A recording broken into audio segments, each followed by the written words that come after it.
All right. I was trying to be... I caught you off guard. Yeah, and you're the one that hit start.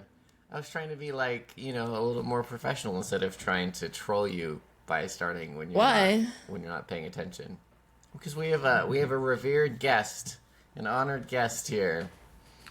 Hello, everybody. Oh, so you're a fake person? Who, me? Yeah. No, I'm just trying. You're trying to act all professional more than normal. I'm just. Don't trying worry, to put on Matthew. a good I face. wouldn't do that. I'm going to act the exact same because I am not a Gemini. You're very consistent. Okay. A Gemini. Yeah. I'm not even a Two-faced. Gemini. I'm a Sagittarius. I don't know how saggy it is, but I don't. Yeah, no. Gemini. They're known for like the two-faced. Okay. And that's I don't know my extent. I am not a Gemini, so are you just calling me two-faced? Yeah. Okay, got it. Yeah, no, I get it. You're like that. You're like Harvey Dent. Literally Two-Face. His name is Two-Face. Matthew, speaking of Harvey Dent, Yes. that was one of the first movies Matthew and I watched together was The Dark Knight. Oh, yes. Really? That's We right. were shoved in the back of Oh his my gosh. car. Yeah. In the backseat of a car on the way back from Bass Lake. That's right. And I remember we stopped. Yes. You're like, this is just so intense. I have to take a break. And I'm like, can we keep watching the movie? I guess not. I did. I had to stop in the middle for some commentary. Oh, by the way, this is how Mark's bills work or something. I don't know. It was something. I don't I even love that. remember. Yeah. That's so crazy. What are the chances? I call you two-faced just because I'm trying to make fun of you. And yeah, our whole topic is going to be about movies and stuff. And first movie you guys watched together has already been mentioned. The chances are that I tried to make that into a segue into the rest of the episode. That's what the chances Yeah, but are. who built that segue? Who built that bridge for you? I feel like I did. Where's my thank you? I feel like you may have contributed a small portion of the starting fund. Small. for that I segue. literally called you Harvey Dent. You didn't make yes. that. You didn't make that. I did. Okay, you can have credit for that segue, Taryn. 75%. Sure. Take it or leave it. Whatever you want. Thanks. So, so today we're doing something a little bit different. We've been we had some guests, we've been chatting, but with, and this might be a little bit more what we do in the future too, sort of circle around one topic. But we had my best friend from childhood, Matthew, best friends, both of my bestest friends right here, right now. Best friends. Yeah, exactly. And Matthew is a screenwriter and is currently working in LA to make his dream come true of being a screenwriter, and has spent the better part of the last decade devoting himself to the craft of writing. And he had, when we were talking about him being a guest, he had a topic. He's like, why don't we talk about this? And but I wanted to just let Matthew talk a little bit about what he's been doing and what he's doing right now, and then we might jump into the topic that you had in mind, Matthew, if you want to take it away. Tell us about yourself. Yeah, well, let's see. Well, as Logan said, we've been friends for a really, really long time. Back in middle school, I think. We did theater together. I think that's how we met. Yep. Ew, theater kids. Yeah, we were theater kids. too. I was a theater kid. It's okay.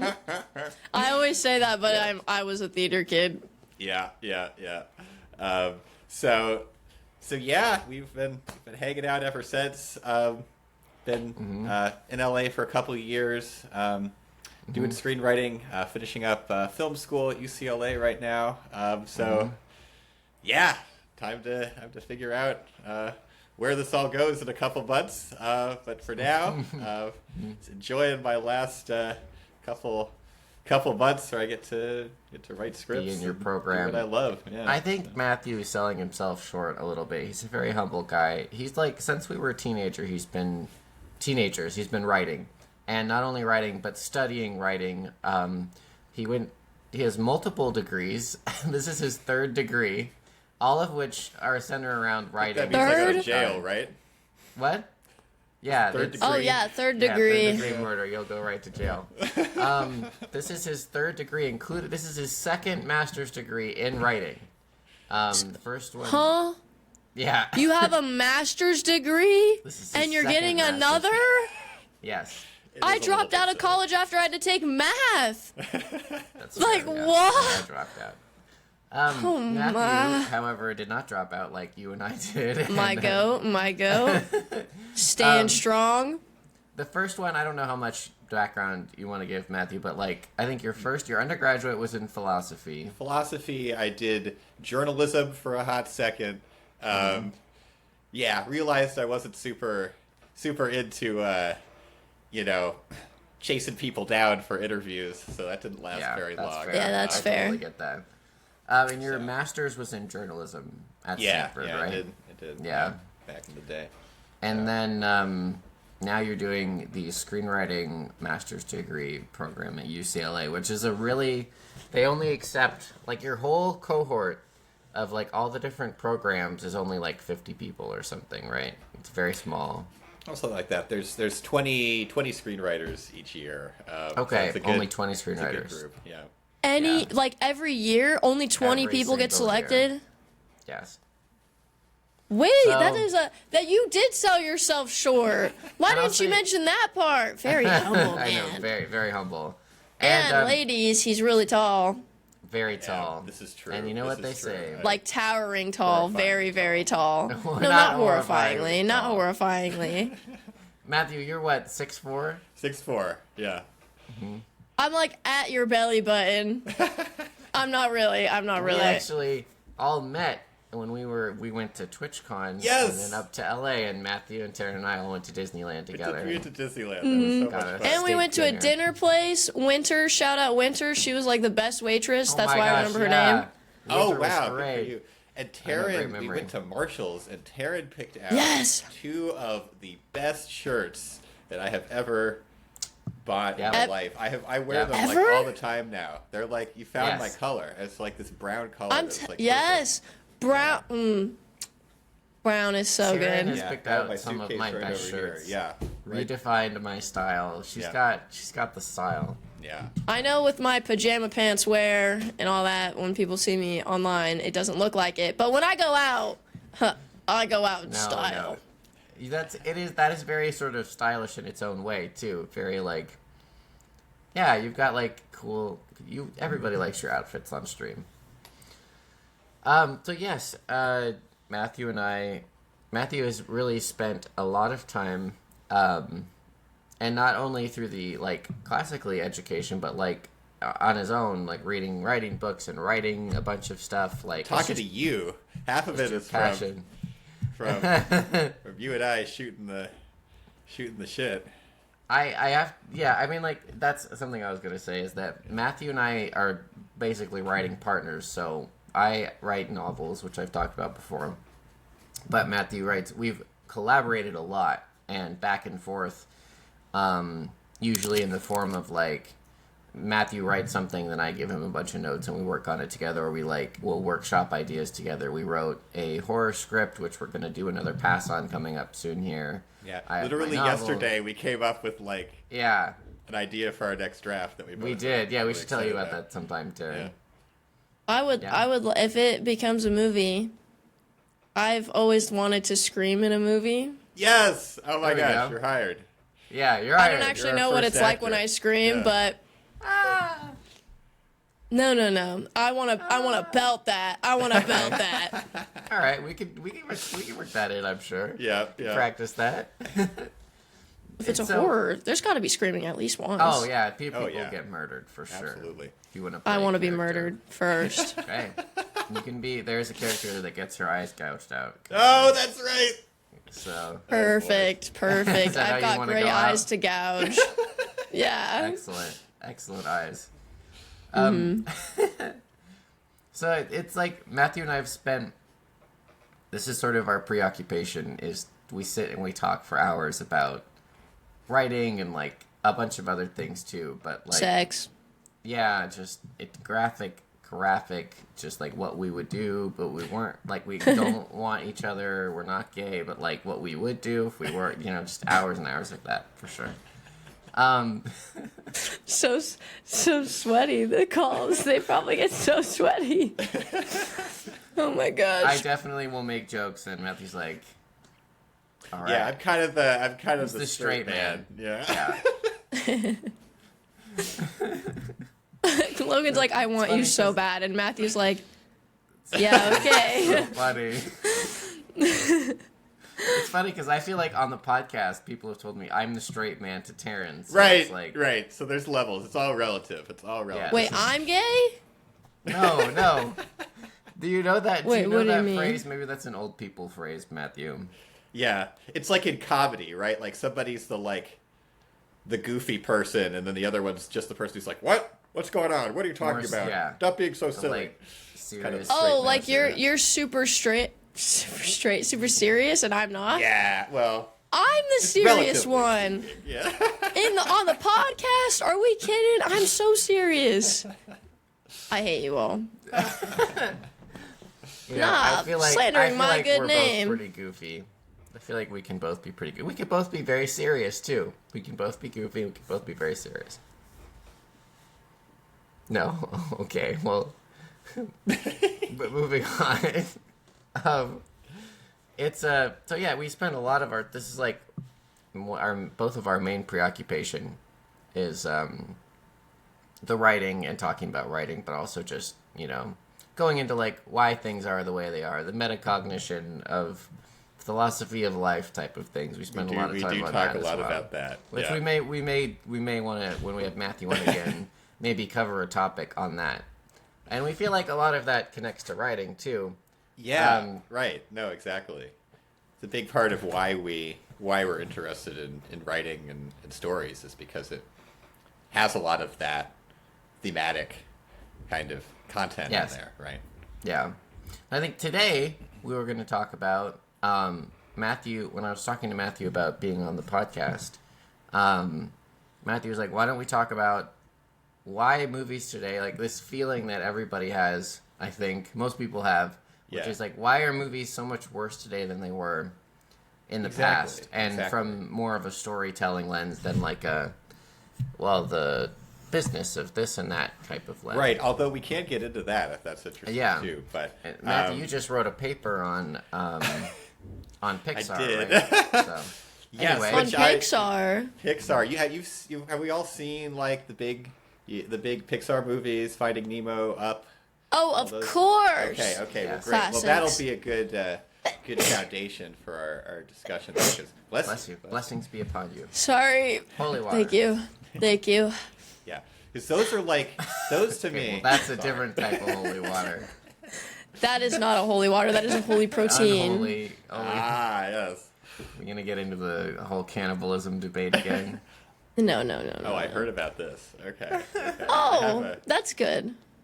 Anyway, but yeah, I feel like the Pixar movies are very much like the kinds of movies that like everybody loved that they don't kind of make anymore.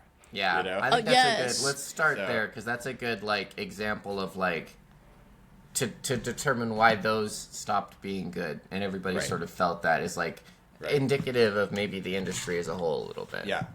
I let's actually have a start question there. before we get into that, which is I just wanted to ask each of you, our illustrious hosts, what do you think makes a good movie?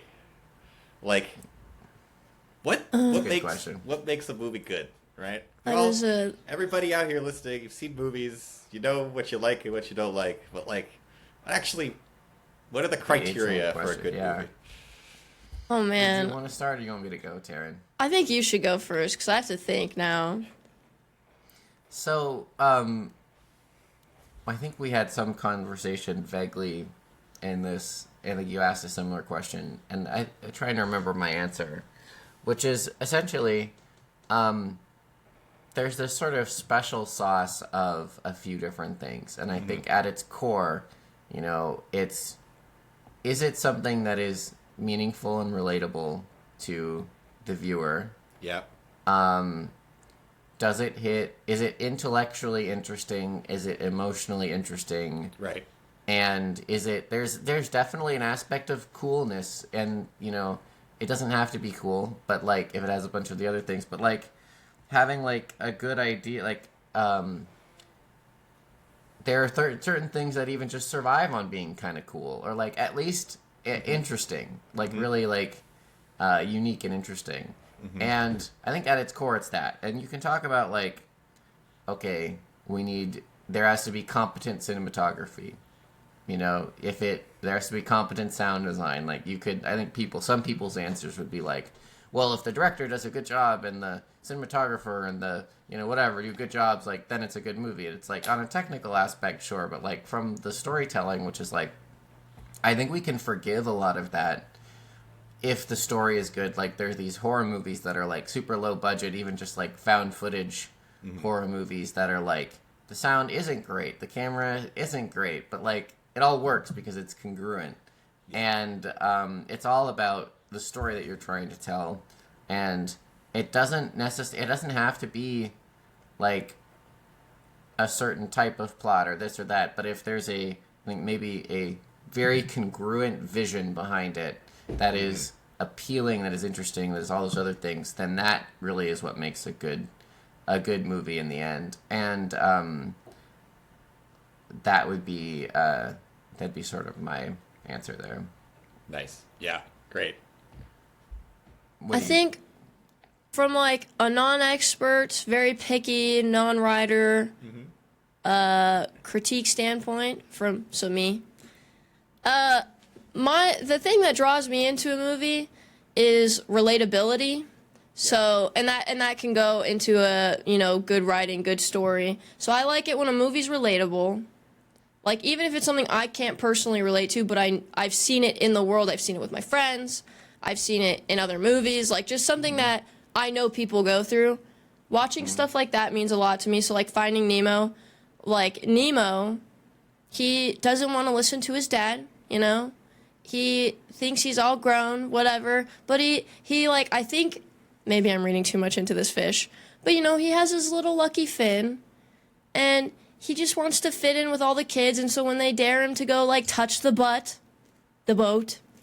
even though he knows his dad said not to go out anywhere like that, he goes and does it anyway because he has, like, this need to fit in because he already has something about himself that, like, makes it harder. In his eyes, it makes it harder. So, like, and in the end, he probably learns his lesson. He gets closer with his dad from it. His dad learns. Like, even parents can learn from this. His dad was way too strict because of what happened to his mom.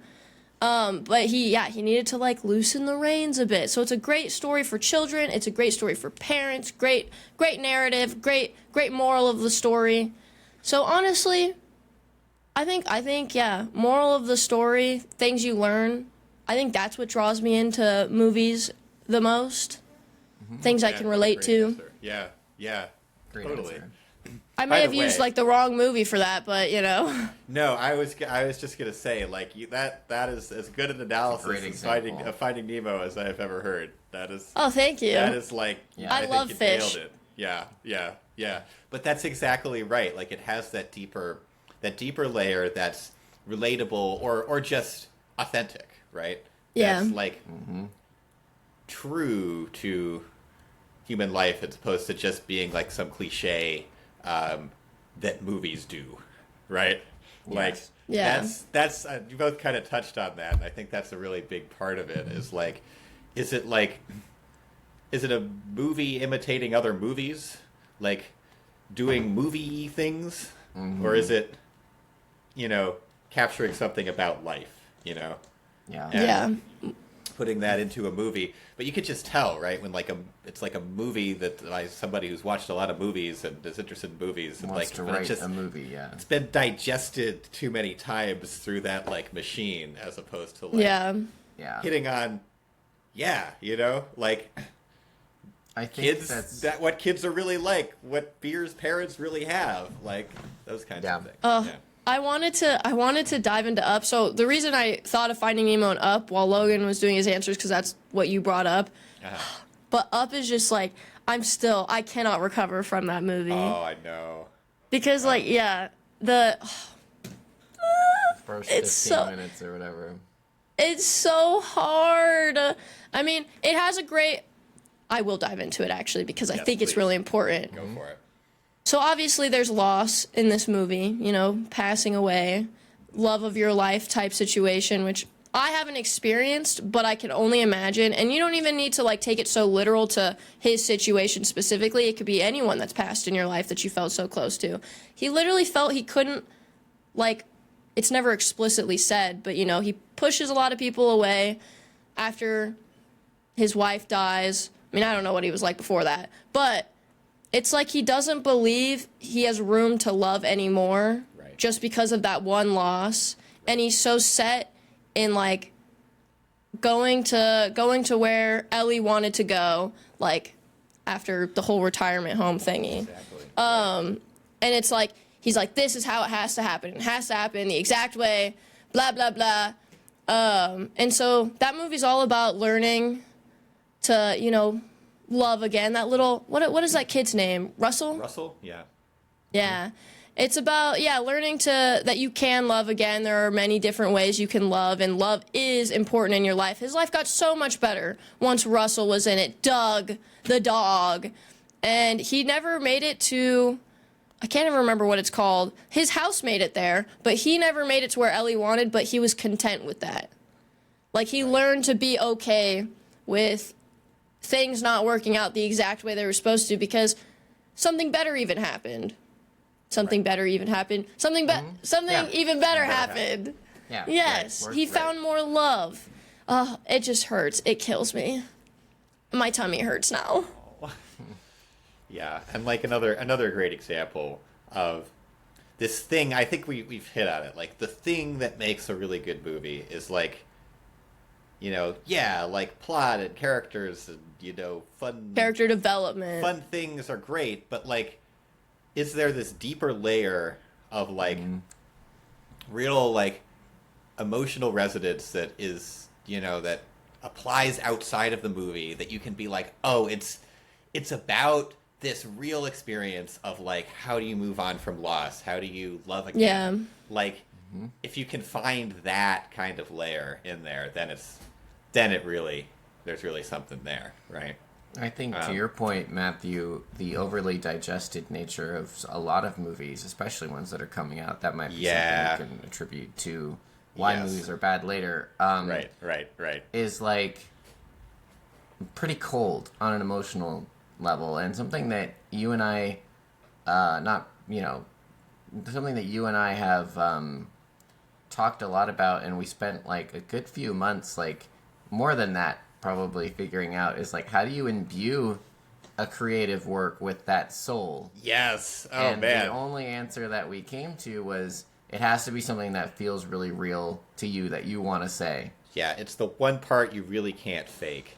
And that's the thing, is, like, you and I have spent a long time, like, trying to learn the rules. Or at least I sort of started that project, but now we're both engaged in that project of, like, what are the, like, conceptual, you know, rules that you need to understand in order to, you know, write a good story, right? Yeah. And it's like, okay, it's this thing of, like, high concept, right? It can't just be, like, people going out and they're, you know, doing normal things in their normal lives, or it's going to be really boring. There has to be this element of, like, larger than life, high concept, right? Somebody who decides to attach a bunch of balloons to his house and, you know, and float off, right? It's got to be something bigger, larger than life. Hobbit leaving the Shire. Right, the Hobbit's leaving the Shire. Right, there's something that's like, wow, okay, this is big, or really, you know, a little bit bigger than everyday life.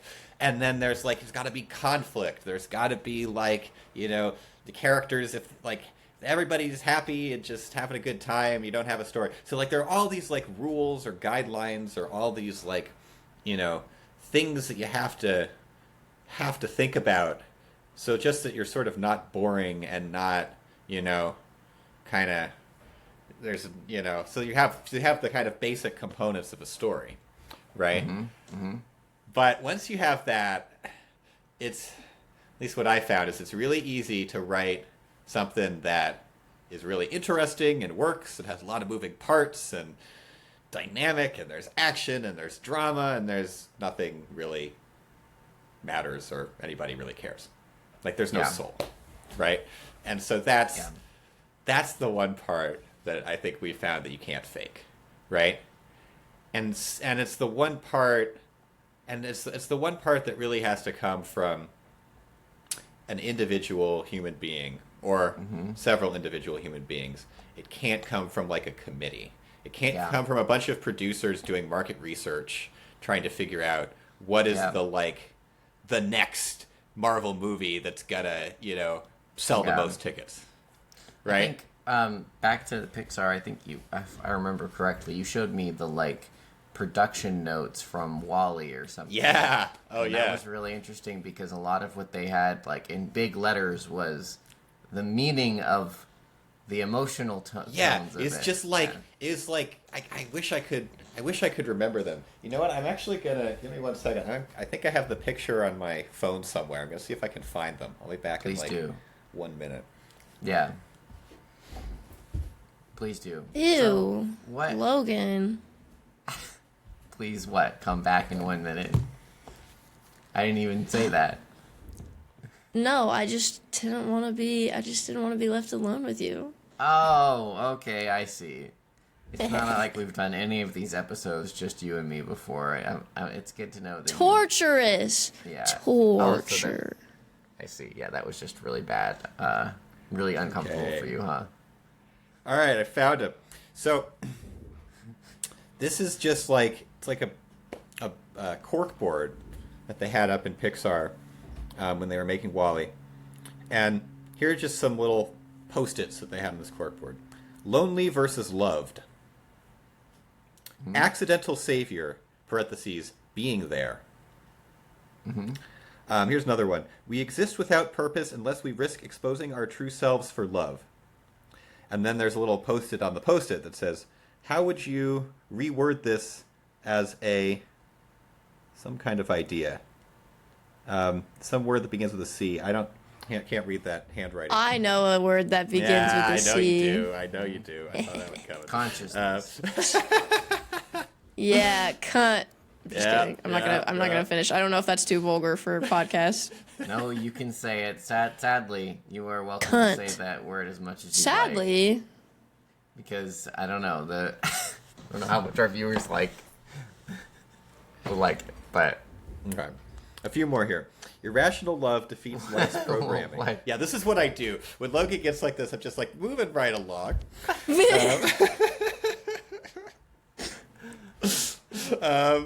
Okay. Irrational love defeats life's programming. Love, not order, makes the world go round. Love versus automation. Lots of different, like love versus other things. Love versus isolation. Living versus not living. Struggle creates growth. So, and if you think about it, all of these things are right there in WALL-E, right?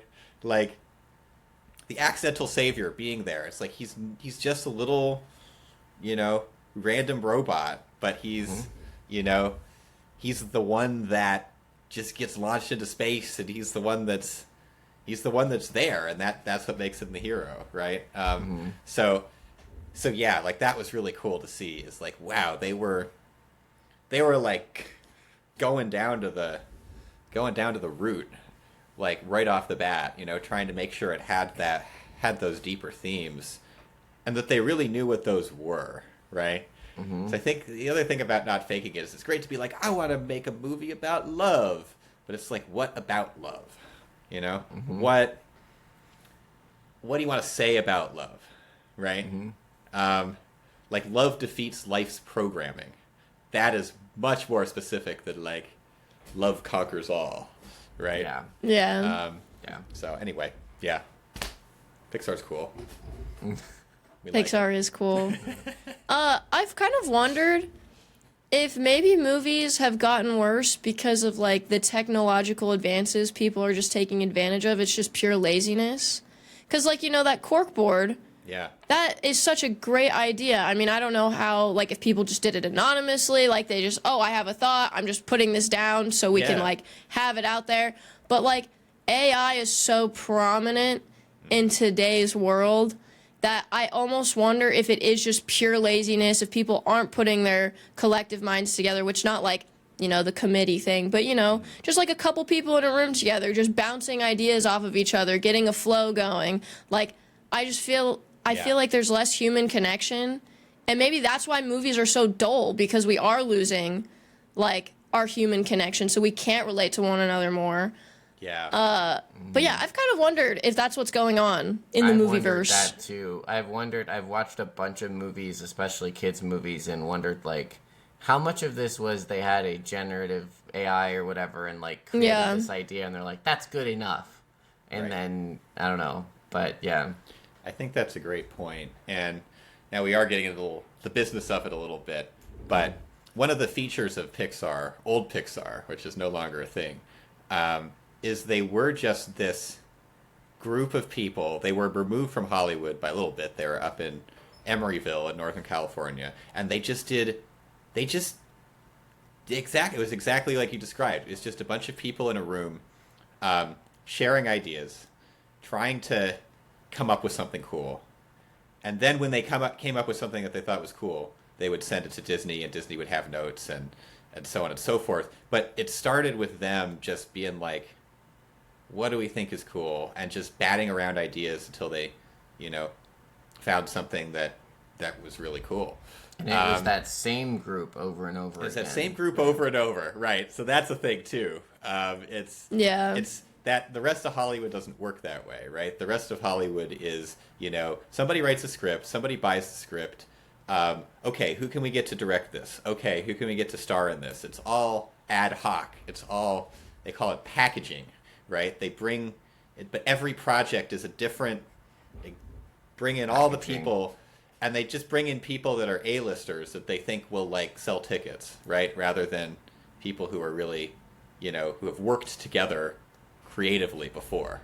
The grand irony is that the most successful things generally come from people who have that creative flow and working together. The creative synergy, yeah. Some of the best movies I think everybody would say of all time are those early Pixar movies that had that thing, but then they don't want to recreate it or give the chance to artists. Yeah. Right, like that's completely gone because now since Disney bought Pixar and now Pixar is just part of Disney, right? Now Disney is given the orders from on high and they're like, okay, we want this kind of movie and Pixar has to make it, right? So that's at least for my analysis, that's a big part of why Pixar isn't very good anymore. Something interesting you told me was that part of that problem, like there was a time where those Pixar executives, the top people at Pixar, were then shunted into doing the mainline Disney movies. Yes. And then those Disney movies were good. Got better, yes. That's how we got Frozen and Tangled and like all of the better recent Disney movies. Because those were Pixar people, but then they didn't have time to do anything. That's crazy. I didn't know that. Tangled is a good movie. I like Frozen too. Not Frozen 2, but like the original Frozen. Well. Yeah. Yeah. Yeah. Got some bangers in there. Got some. Yeah. So I think, but both now have kind of gone to a place where downhill. I haven't seen Hoppers yet, but that might be the exception in a 10-year streak. Pretty good. I'm excited to see that one. Yeah. Yeah. What is it? It's called like Hoppers. Avatar, like a version of Avatar, kind of. I've never heard of it. People go in animal bodies and talk to animals. Oh yeah. Looks kind of cute. I've never heard of it. Yeah. Oh, Inside Out. I actually liked the first Inside Out. I wasn't a huge fan of the second one though. Totally agree. Inside Out is great. Was that Pixar?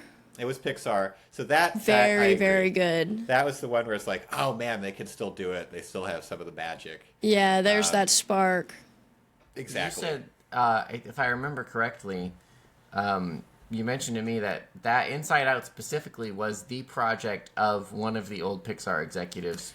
Yes, Pete Docter was like the only one who's still there, like doing he's only does Pixar stuff. He's not, a bunch of the other people have gone into live action and TV and other things because Pixar just isn't, what it used to be. But he's still around doing the Pixar thing. So whenever he comes out with a movie, Soul was another one he did that I thought was Soul was good than the others. Yeah. Yeah. Yeah. So yeah.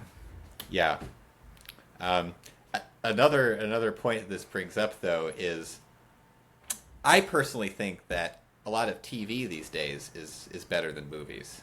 Mm-hmm. And a big part of that is that TV shows still have writers' rooms. So they're still written by a group of people in a room, putting ideas up on a corkboard, you know, working together to kind of figure out the best story. And because TV has to be produced so fast, right? There's so many episodes. There's less time for, you know, the networks and the executives to come in and change it, you know, a million times, right? There's still some of that, but there's only a few. You can only do that a few times before the thing has to be, you know, produced. Yeah. So that's, you know, to me, that's actually led to TV that's quite a bit better than a lot of the movies that are coming out. It does seem like TV in general has been better in the last 15 years or whatever. Although we were going to talk about Stranger Things, because I know that was... the Duffer Brothers. They are my biggest op. How do you create such an amazing franchise, build such an amazing creative world, and then just rely solely on the fact that you have big names in your show for the last season? It's like everyone gave up. Yeah. Millie Bobby Brown, where did her acting go? Did she outgrow it? I don't understand what happened. Noah Schnapp, kind of same thing. He was kind of dull. I don't know. I just, I can't. Actually, hold on. Maybe I'm wrong about Noah Schnapp. Maybe it was the second half of the final season I didn't like him in. Maybe I didn't like him throughout the whole thing. His big reveal with the powers, though, that was sick. He did great acting for that. That was very cool. Yeah. Yeah. But you're right. It's like it was the final season was they had more money than they'd ever had. They had all these cool effects. Yes. It was very, very cool to watch. But it had just sort of run out of steam. And that's sort of what the sort of production story of Stranger Things was that it was supposed to be a limited series, right? It was supposed to be one season. But Netflix was like, oh my gosh, this did so well. We need to continue. We need to keep going. And so really, like, every season they had to kind of reheat the leftovers a little bit. You know, they had to keep warming it over. I think they did a really good job. Like, all the way, season 4, like, when they dropped season 4, I was like, okay. They did amazingly well for a really long time. We got some spice. We got some spice. And then, so I was so excited for season 5 because I was like, after seeing season 4, that pure genius, the scariness level, the story, the Vecna. Yeah. And then, they built this whole world around Vecna, the Demogorgons, the Mind Flayer. Yeah. And then the big boss fight was like 5 minutes long. Where are the Demogorgons? Did they clock out for vacay? Like, paid time off? Where are they? Why is Vecna fighting alone? What? Also, Everybody I just like the... PTO. Everybody needs a little R&R. I freaking guess so. They took it at the most inconvenient time. On a beach somewhere. I loved... So final season, let's kill people off. It's not truly what I want, but how are you going to put so many people in a situation, in a spot that it's like, oh, they're dead. And then just a miracle happens and they're not. Like, I'm sorry. Nancy and what's-his-face... Jonathan, they should have died. I'm so angry that they didn't. I would have been heartbroken, but it's like, how? No. Just no. A testament to the quality of, like, the story that's been crafted when you're disappointed that characters didn't die. Yeah. Like, it just made so much more sense for them to die. Well, when it didn't happen, that seems like a big problem. Right. You know? Yeah, they focused a lot on this new, like, you've built a world, you've built these characters that you've been solely focused on, and then in the final season, you're deciding to cast this first of all, a new actress to play Holly Wheeler, and she's like the sole focus now, it seems like, of the whole show, and I'm like, I didn't give a shit about this girl. She's been in every season, but you've given her, like, a total of 3 lines, and now she's, like, the main character? Why? Right. It was hard to watch because every time she came on the screen, which was like every 10 minutes, I was uninterested because they could have built her a story from the start, but they decided not to. So it was no offense on the actress, but it was more like, I have a connection to all of these other characters, and I just don't feel that with you. Yeah. I mean, and that's the thing, is I think they're, like, by the 5th season, they were really reaching. They were reaching for, what can we do that's new? How can we... Because they'd gotten so much, they've pretty much done all they could do, I think, with the main characters, Like, no! You don't think they so? should have read into the fandom. Like, fandom was more creative than them. The final fight, I think, it could have been done well. They could have done way more with the characters that they had. With the final boss thing, I think maybe they could have made that season shorter. They could have honestly made it into a movie. Yeah. Because, like, I know some shows will do that. I don't know if they've ever done it for a finale. But, yeah, made it into a movie so it wasn't like you have to use a bunch of creative brain power. You have to come up with all these elaborate things. Like, make it into something short and condensed, but wraps the whole story up. Kill everyone off. I don't care. Like, just get creative with it. Yeah. What, in terms of, like, from, like, your knowledge about how these, like, writers' rooms and everything work, like, what are the potential pitfalls that happen in these, like, especially as a show gets more successful, that could lead to this, like, kind of tone-deaf approach in terms of what they've written so far? Because to me, it always seems like, I'm like, what are you doing? Like, you did so well. You obviously have the skill to write something good. Why'd you make all these choices? Yeah, that's a really good question. I have a couple thoughts, but my main thought in the case of Stranger Things is that the Duffer Brothers caught lightning in a bottle with season 1 of Stranger Things.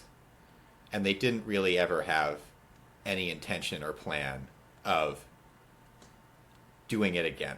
Like most series are developed, we have to do this at UCLA. We have to write what's called a Bible, where you actually say, okay, here's the first season, and here's my plan for 4 or 5 more seasons to prove that, like, it doesn't just run out of steam, right? Yeah, this has prove legs. that, like, it has legs, as we call it.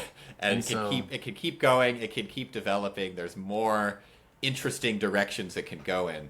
And so I think I actually kind of see it the opposite way, of, like, the fact that they got 4 really good seasons out of it before they were like, yeah, we're just done. Like, we don't have anything else.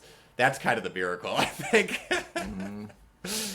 But it's certainly a shame that they couldn't do the magic one more time. But honestly, like, I think it's pretty heroic that they managed to pull the rabbit out of the hat. I'm still mad. Out of the hat 4 times when they only planned on doing it once. Yeah. I think it's fair still, to be mad, but that's though. the thing. It still Totally sucks to go out on a bad note like that. Yeah. I think they're just lazy. I don't know. They really did have, like, all of the resources given to them by fandoms. They had so many good ideas that were just out in the world that I know they saw. Okay. I know for a fact they saw. And I think they're just lazy. I think something that Matthew and I have talked about before that may be pertinent is, like, sometimes you have it's like a tragedy of all the options. So, like, if you're given constraints, it helps you make the best out of what your constraints are. It, like, forces you to be super creative. And I feel like I've seen this before with other shows as they get more popular, where it's like, now that I can do anything I want, I don't have a rudder. And when I've seen this with books too, where it's like, I'm going in a direction that I just think is good, instead of being like, oh, I feel like I have to serve the thing to make my next paycheck or whatever. Like, I have to do, have this constraint. And maybe it was sort of like, they were just like, you get comfortable when you're really successful. Yeah. And maybe they just were like, they were just lazy, where they're like, well, we can do whatever we want. I guess let's slap this together, make a few $1,000,000 each, and then call it a game. I do wonder how much they were like, because even, even Logan and Logan and I, when we write something, when we work on it for a few months, we get like, oh gosh, anything but this, please. The burnout. Anything but this. And like after 5 years, I wonder if there was a little bit of that, of like, they were just like, can we be done with this, please? What else am I going to say? I think it was really, when you said the constraints thing and I can do whatever I want, I just found it so funny because now all I can think is the Duffer Brothers are like, oh, we can do whatever we want. Let's give them nothing. Yeah. Let's give them absolutely nothing. That's the thing. I don't believe that any artist ever does that intentionally. No, I know, but that was so funny. That's what it felt we can like. do whatever we want. Right. Let's give them nothing. Right. Just not do it. But it does feel Absolute like that, cinema. right? It feels like, how could you possibly give us the worst possible thing? But almost every time they think they're actually trying. Like that is actually The reason their reason best I effort. think it's laziness more than anything with them is because there's just like, where was Dr. Owens? We never get to hear a mention of him again. So it's like, and a lot of people will try, the diehard Stranger Things fans will try and back the Duffer Brothers up with, well, his story concluded. We didn't need to touch on him again. In my opinion, untrue. I want to know what happened to Dr. Owens. Last we saw him, he was tied up under the bunker. Like, inside that bunker. So I want to know if he's dead or alive, if anyone's heard from him. Susie. Dustin and Susie, like, she helped save the world twice, and now she's just unimportant. We don't even know if Dustin broke up with Susie. Like, to at least get that clarification of, like, because, Dustin's going through this whole character change, this emo grunge, because, Eddie dies. For, like, maybe Will or Mike or Lucas to be like, hey, man, I'm sorry to hear about, you and Susie. And then him go into maybe a little dive of like, I just can't. You're like, right. It would have I been can't. like 1 or 2 lines. Yeah. It's like losing something I wonder about is like losing touch with your own material, because like even the Harry Potter books suffer. Like, I love the Harry Potter books. I think they're great. But like they suffer a little bit from like... No, I have rose-tinted glasses for that They're franchise. all really good. No. I love those books. I really love those books. Just in a consistency of like lore sort of thing. Sometimes little things, and that may have just been by choice, will be changed or incongruent between. Wait, do you books. have good examples?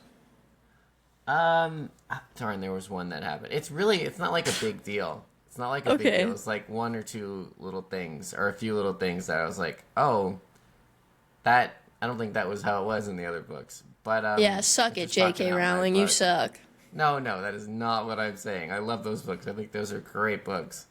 But it's hard to keep track of, like, with your own material if you, like, have a life and everything you have to do on the other side of, like, But I heard she had, like, can't... spreadsheets. J.K. Rowling, she did. like Maybe I'm way in the talking out of my beginning butt, and I of don't like know what I'm talking about. How everything was going to happen. But if you have to have, to your point, if you have to have spreadsheets, you're going to miss some important details, right? Yeah. If I come across an example, I'll tell you. But maybe I'm just talking. I feel like there's room for forgiveness when it comes to an author. You're doing that like basically on your. I mean, maybe you're not, but J.K. Rowling, I don't know if she's worked with anyone. She's doing that on her own. So, like, I feel like there is room for forgiveness there. But when you have a group of people working together on the same thing, why can't we have everyone remember sections of things? Like, this is your responsibility. Remember this lore. Remember this person. And, like, forgetting to mention Susie and Dr. Owens, they weren't main characters, but they were side main characters. How are we forgetting something like that? Well, I think what you're saying is, like, and that makes sense, is, like, maybe we can forgive some, like, like minor. lore isn't the story. It's like Yeah. how things work, and you might be like, oh, that wasn't congruent, but you forget about it, like I did with Harry Potter. But like the problem with that season of Stranger Things was kind of like the story wasn't good. Like you could have been like, oh, where did they go? That was weird. But if the story was really good, it wouldn't have been like so noticeable. Yeah. But this brings up something. It's funny. Like, on the one hand, you're always, the thing that most people are aware of is like, oh yeah, they have the writers that really know what they want to do, and then the producers come in and they mess it all up, right? Like that's sort of the paradigm, at least from the standpoint of creatives, that they get frustrated with, right? But there's a little bit of the opposite too. Like if you look at something like Star Wars, right? The first cut of Star Wars is famously awful. Like George Lucas showed it to like Spielberg, Brian De Palma, a bunch of like the biggest, directors of the time, and they're all like, dude, this is like terrible. Like this doesn't This even is make garbage. sense. Right. And so he had to like with their help, and then he had to get some actual producers in there, and they like fixed it and like made it Star Wars story, you know? And so it was like George Lucas had this great talent for world building, right? Like he was so creative with like lightsabers and Death Stars and spaceships, and like he was just amazing at that. But like Brother and sister kissing. Yeah, such like incest. Deep ideas. Yes, that never been thought of before. Maybe best friends. Innovative. Yeah, innovative. So he was like so great at that. He's just going right past that. This is what I do. It's gotta. Somebody's gotta. He's like, shut up, Logan. Gotta keep things on track, Anyway. Somebody's gotta do it. It's dirty work, but somebody's gotta do it. So anyway, he was going. He had all these great ideas with that. But he wasn't a very good writer, I didn't think. And so then in the original trilogy, he continued to have that oversight. He had other people working with him, and they were like, okay, yes, cool, love these aliens, but like, let's, think a little bit more about the 3-act structure here, Yeah. And then with the prequels, he didn't have any of that. He was allowed to do whatever he wanted, and we got the prequels, right? M. Night Shyamalan. I like the prequels. You like the prequels? I like the prequels too, but specific aspects of the prequels, the world building, the politics, yeah, not the sand is coarse and rough and gets everywhere, right? Mm-hmm. Oh, that was such a some of the like the way people talk to each other. Anakin and Padme. I was like, oh gosh, but still, I love them. I love Anakin and Padme so much. I mean, we grew up on them. They were like right at the right time for us to. They're so beautiful. Yeah. I mean, I'm not gonna lie. I've got a lot of nostalgia for them too. But objectively speaking, there's some problems. Yeah. There's some slight like a storytelling standpoint going on there. M. Night Shyamalan's another example. Like The Sixth Sense, fantastic, super like controlled. Really. Carefully crafted movie, and then you get to the end of the Shyamalan verse, and it's pretty. Just throwing everything at the wall. So I wonder. Anyway, bring this back to Stranger Things. I wonder if there is a little bit of that too. It's like in the first season, there's, a 100% chance that Netflix was like very involved in like how they were doing everying they were doing, especially because they were complete unknowns. They hadn't done anything. They had no track record. They were working with actors that had no track record. So Netflix was breathing down their necks. Like that's just a guarantee. Almost certainly. And by the end, they're probably like, yeah, you know what you're doing. Do whatever you want. Go for it. Good luck. Yeah. So to bring it back to sort of the broader thing of what makes a movie bad then, because we talked about what we think makes movies good, and we talked about great examples of problems and things that have been made recently, but like why are movies bad? What of all this are they missing consistently when they make newer movies, and why might that be? Great. Okay, I want to hear from both of you. What do you guys think? I can start. Yeah. So the question is like, why are movies worse now than they were? And I wonder, I have some speculation and I have some thoughts. From like a storytelling perspective, which is more my wheelhouse, I don't feel like a lot of movies take the risk of, and TV shows too, but maybe more movies, take the risk of like having an artist's unique perspective in it. They are more of that, like what you said, Matthew. They are the like, what's gonna sell this movie? And we get some fun movies, we get some cool movies, we get stuff that we can watch, but like, even John Wick felt like it had more of a soul than like some of the films that come out.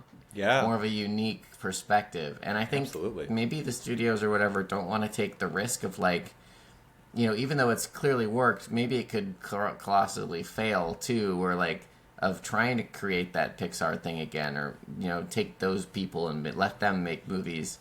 And you know what? Honestly, I imagine that in a lot of ways it's not working out because everybody feels like Hollywood is dying and like, you know, it's not doing as well. But in another way, people will still eat potato chips when they don't have access to a 4-course meal.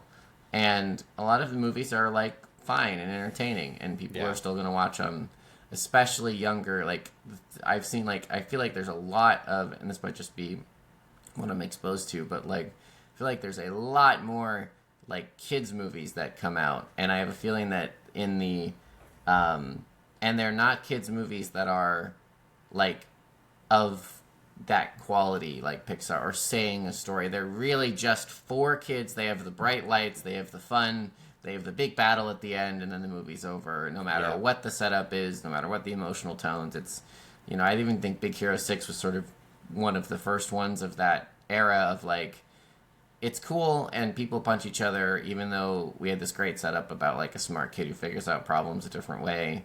But it's just, how do I figure out how to punch people better? Wait, you don't like Big Hero 6? No. I liked the beginning a lot, but I did not like the second how half. Baymax? I like Baymax. I like everything in the setup. Everything in the setup was really cool and great. Wait. Hold on. Let me sit up. Can I awaken the Terran? Can I finish my point about everything before? Okay, all right. So go ahead. Yes. I was almost done. I promise. I was almost done. And I think that's not an egregious example, but like it's gotten much worse to the point where, you know, there's a movie about mermaids. Like a girl is a mermaid. She finds out she's a mermaid. Whatever. All the stuff about identity, and in the end, she's just shooting sea mermaid lasers at another mermaid and then wins the battle. And it's like, that's not really a great emotional payoff, but it is something that kids think is cool and might sell, you know, for streaming, make people watch it. Kids watch it over and over and over again, and parents don't need to be, maybe it's because parents don't need to be the decision maker as much anymore because they don't need to spend money for kids to see movies. You know, they can spend the money, they can put a screen in front of their kid, and they can just let them watch whatever. They don't need to pay the money to go to the theater or That's rent a the really movie or good whatever. point. Yeah. So, Hadn't thought about that. Yeah. That's it. I'm sorry. And Karen, there's please. no, like, you know, even on TV in the old days, you know, there was oversight over that, whereas streaming, it's just, you know, total I'm sorry, buffet. Tim. Please. Well, why are you sorry? Because I interrupted you. What you were gonna say? No, I interrupted you because I was angry with you. Okay, Taryn. Big Hero 6. Why don't you like Big Hero 6? You think it's just about punching? Did we not watch the same movie? So okay, Big Hero 6. Really quickly, it's set up as a really smart, exceptionally gifted kid who is having a hard time because his parents died or something, and he's living with his aunt, and his big brother dies. But before that, his big brother sets him on this path of like, you can achieve great things, and that don't have to do with, you know, like underground gambling and fighting, or sorry, robot fighting. And so we have this really great, like, okay, he's a kid who figures things out differently, who's really smart, who wants to. Well, you know his parents died, right? Yeah. Okay.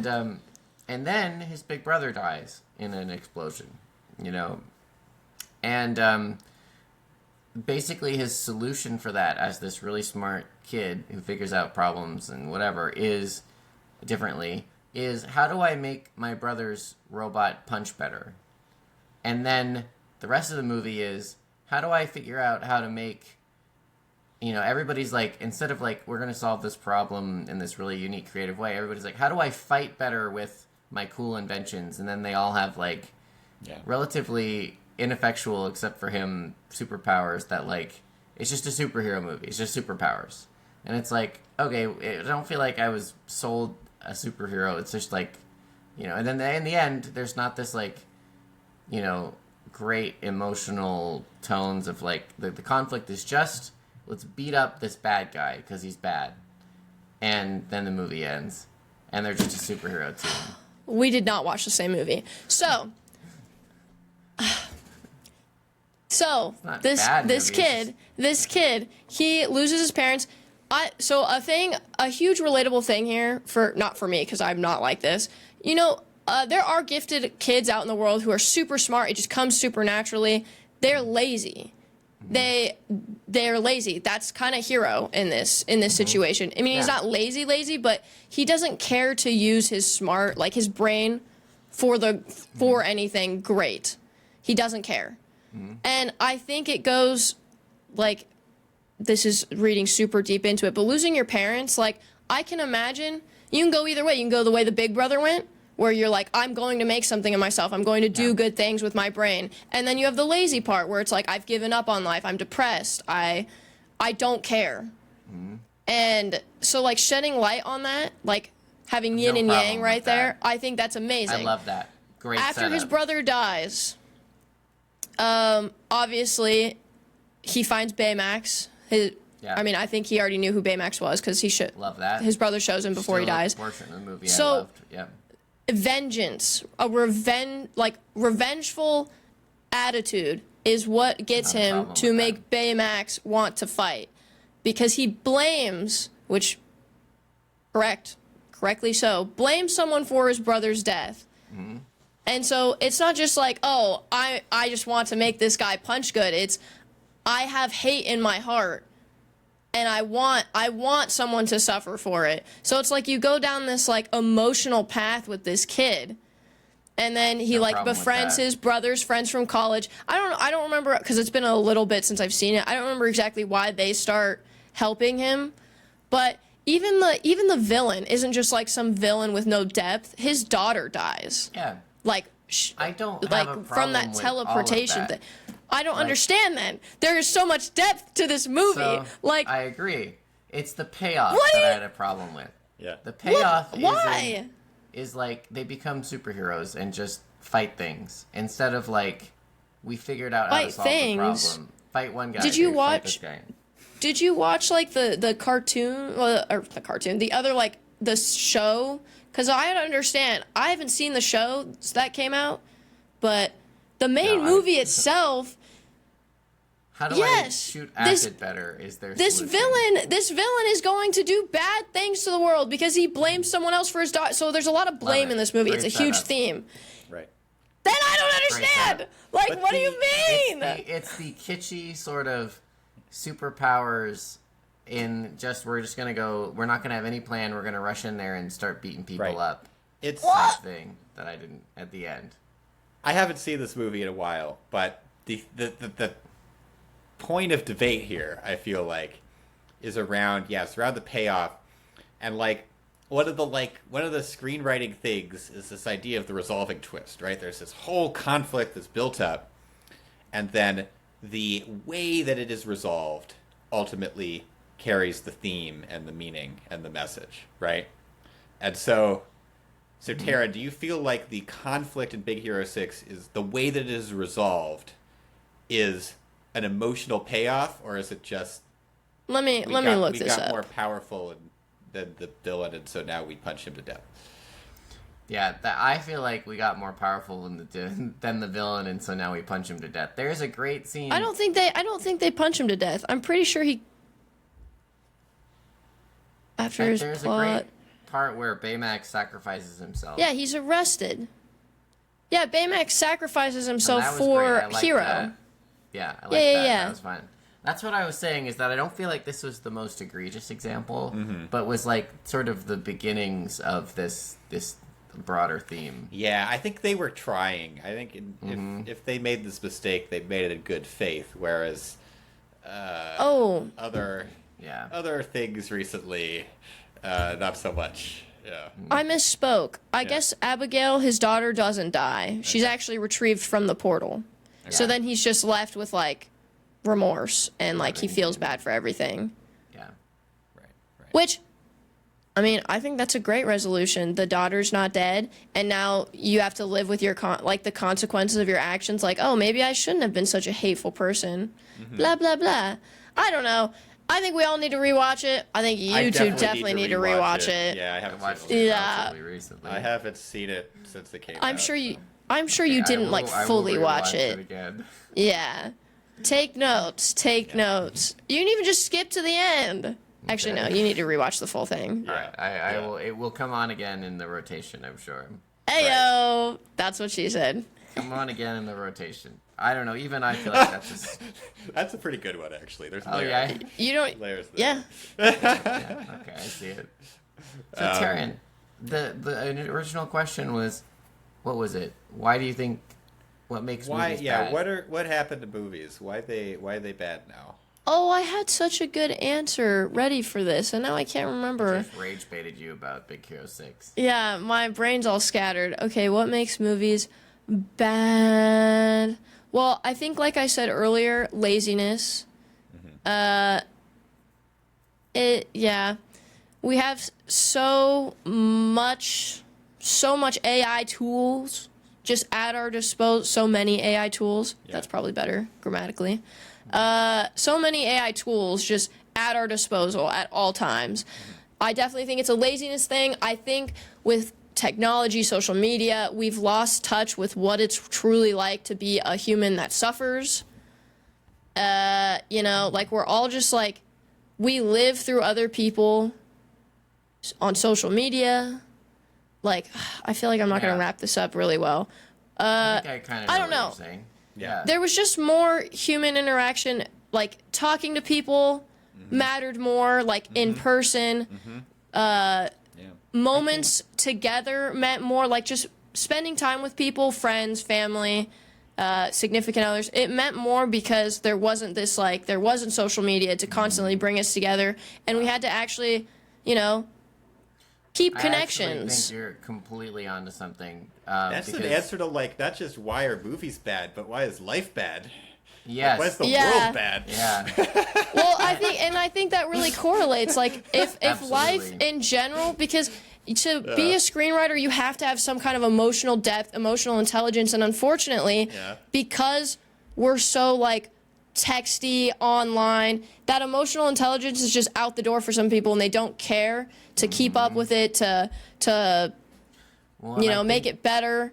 And you need that to be able to write a good story, because you need to be able to understand all types of people, understand why people do this, do that. And if you don't have that emotional depth, like, you're just making nonsense. I think to your point, Taryn, I think that's an excellent point. I think the hunger for that has gone because of, I think, kind of what you're saying is, like, the hunger for that has gone because of social media. Like, the stuff that sells, that makes money is not the deep movies that take 5 years to make or whatever, and then it's the, like, how can we push out, this sort of, like, cheaper potato chip short form content for my short attention span, social media users, increasingly less empathetic, less emotionally capable, more lonely generation. I think that's I didn't even think about that. That is a really, really good point, Taryn. Yeah. I think about that almost daily, because the way people, like, being someone online, because I am online a lot, it's not because I am just, like, I don't have emotional depth and I don't care to engage with the world around me. It's because it's, like, what I do to get paid. So, like, the DMs that I get from people, I'm like, you do not ever talk to people IRL, because you would not say something like this if you had that, like, knowledge of what it is like to communicate with someone and see them when you talk to them. Yeah. Oh, I man. think you're right. Yeah. Yeah. Really, really good point. The We just got separation. like, it's got to like the root of all the problems of the world. This is actually a topic that I like talking about because I am online all the time, and that's not how I used to be. So like experiencing people who are chronically online, when I know what it was like to like, I did go into the pageant world. It was like a community service-based pageant world that I did. But I had to interview all the time. I was interacting with young children. Like, I know how to interact with people. So, like, going from something like that to doing a bunch of community service, helping kids, volunteering all the time, to I'm, like, focusing in a career now online, I'm just like, what is this? Empathy? Where is all the yes, where is your depth? Where's your emotion? Where is your why aren't we embarrassed when we're typing things like this? Come on. Like you would not if you knew what it was like to communicate with someone in person, you would not say that to me cuz you could just see my reaction through the screen. Yeah. Right. I think that's really scary. Hugely like, you have to be you have to learn social skills and emotional intelligence and these things in the real world. You can't, well, and people learn them. This is like the saddest part to me, and the scariest thing is we're all born into the world learning these things, but because social media is so addictive, it's so strong, like you lose that sense of yourself if you don't care about it. Right. Yeah. So you lose all those skills. Yeah. And it is like, I don't know, this brings me back to one of the things on the Pixar board, which was something like, growth happens through struggle, Like, yes. That's the thing. Yeah. I mean, I think one of the things that's so compelling about the online world is that you can get a lot of that dopamine without as much risk and effort and having to become a well-rounded person so that you can actually, interact with people. Like, it's a little bit more of a, it's a little bit easier to just show up in the online world and say a bunch of stuff and, you're kind of anonymous and you're kind of, protected. And you don't really have to work for your, for your rewards. I think that's really a thing. Media and on the online world makes it really easy to get rewards without having to work that hard for them. Yeah. I hate to say it, but so true. All right, everybody. Well, I thought this was great. On that note, yeah. Thank you. Unless you guys had something else to say. sunny. Oh, I do have something to say. Yes. For our audience, I know you guys are all chronically online because I see you all the time on here. You do not fall under the category. And if you think that you have fallen under the category, just don't message me those weird things or mean things. But yes, I would like to say my Twitch community, I think you guys function very, very well, my regulars. You guys are very nice. I am talking more of the extreme of like, you're just using social media as a way to say things to me that you would never say to me in person. Like that are mean or super sexual, objectifying me in any way. You're the community you've built is everyone who sticks around is really nice. That's and what yes, absolutely. You get the occasional person who comes in and out that says weird things, and it's more than just occasional. You pretty consistently get those types of people coming in and out that are and they leave. They end up leaving. You end up. Because I don't give them what they're searching for. What they want. Yeah. But like the fact that there's so many of them is a problem. And I think to those people, like just because it's a problem, like doesn't mean that you can't go out and like start doing things and trying to be like, hey, maybe I need to, be a nice touch grass being and touch grass once in a while. Touch grass to get ass. Love you, Twitch community. Thank you. Yeah. That's funny. And that's great. I like that. Touch grass to get ass. Yes. Go out there, be a well-rounded person, exercise. Yeah, whatever. that gets some. Get some ass. Yeah, then you get some ass out of it. Yeah. Yeah. Be a motivator. Anyway. Yeah. Alrighty. That was my last edition. I just want to make sure Right. that my Twitch community didn't think I was just attacking them viciously. I didn't feel 'Cause like I you wasn't. were. No, I didn't feel like you were even before. Very yeah. specific group of people I'm talking about, and you guys are not it. Yeah, absolutely. Yeah. Totally get it. Logan is, though. He does fall under that category. I think Matthew knows what I'm talking about. Yes, with Matthew. We just spent a Although- week hanging out, and yeah, Yes. he got. Although pretty- you were like that long before social media and all of that, really. Logan's the one that Right, started it everybody's all. Yeah. my fault. I will take full responsibility for all the creeps on For the your actions, as you should. my actions. Right, my actions. Yes.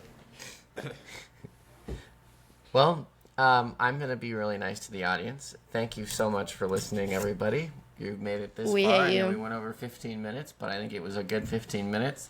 We do not hate you. No. We do not hate you. We love you, Darth John. And shout I out think Darth you're John. just Untrue. okay. No. Oh, true. Darth Yeah, John's true. probably We've still got here, I love nobody you, else. hate you, you're okay. Yeah.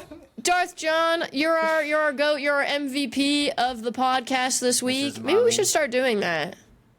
MVP. MVP of the podcast, give a Sure. little shout out. Darth John's Yeah. MVP this week and many other weeks. And Mrs. Mommy, MVP. Hashtag Mrs. Mommy. Cooper Love may you. have listened, Oh, listened, yes, my we know who brother. that is. What? Yes, Mrs. Mommy. Taryn and my mom have this really adorable friendship. Yeah. All right, well, thank you, everybody. Thanks, a good one. Yeah, thank you thanks for so coming much. on, Matthew. That was really fun. Thanks for having Thank me you. on, It was a guys. lot of fun. That's what she said. That's what she said. Oh, thank you for coming on me. No, you just said thank you for coming on, but Yeah, thank you. That's what I was saying. I said thank you for coming all over me on the podcast, Matthew. That's what I was trying to say. Oh, boy. You're the one who... You're looking at me like this is my fault. All right, goodbye. Well, we better everybody. wrap this up. Thanks, guys.